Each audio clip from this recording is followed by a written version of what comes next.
வணக்கம். இன்று நாம் பார்க்கக்கூடிய ராசி சிம்ம ராசி. பொதுவாக இவங்க சிங்கத்தை போல ஒரு கம்பீரமானவர். சிங்கத்தின் பிடாரி மயிர் போல் தலையின் மயிரும் சிரித்து தோன்றும் என சொல்லலாம். அலட்சியமான பார்வை காட்டுவாங்க. பிடிவாதம், வைராக்கியம், முன்கோபம், பிறரை அடக்கி ஆளும் தன்மை இவங்களுக்கு சற்று அதிகமாகவே காணப்படும். சிறு வயதிலிருந்தே தந்தையோட ஆதரவு இவங்களுக்கு குறைந்தே காணப்படும் என சொல்லலாம்.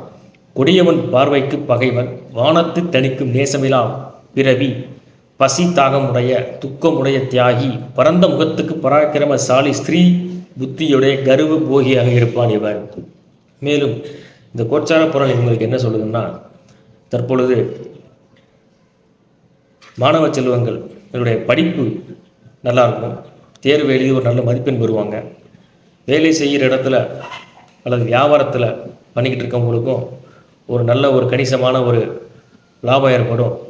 மேலும் வேலை பார்த்துக்கக்கூடிய ஆஃபீஸாக இருக்கட்டும், எதாக இருக்கட்டும், அதில் ஒரு நல்ல பெயர், ஊதிய உயர்வு, பணி உயர்வு, இது எல்லாமே உங்களுக்கு இப்போ கிடைக்கும்.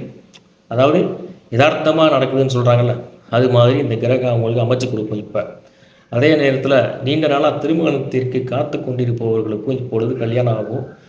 மேக்சிமம் நீங்கள் இந்த மாதத்துக்குள்ளே திருமணம் முடித்திருங்க. முடிக்காதவங்க இப்போ அதை விட்டீங்க அப்படின்னா அங்கிட்ட உங்களுக்கு காலதாமதமாகி திருமணம் நடக்கும். அடுத்து வரக்கூடிய கிரக அமைப்பு. சரிங்களா? எப்பொழுது நான் சொன்னது கோச்சார பலன்.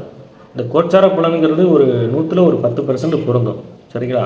மேக்சிமம் அவங்கவுங்க ஜாதகம் தான் அவங்களுக்கு கரெக்டாக பொருந்தும். 100க்கு 100% நம்ம சொல்லக்கூடிய பலன்கள் அனைத்தும் உங்களுக்கு பொருத்தும்.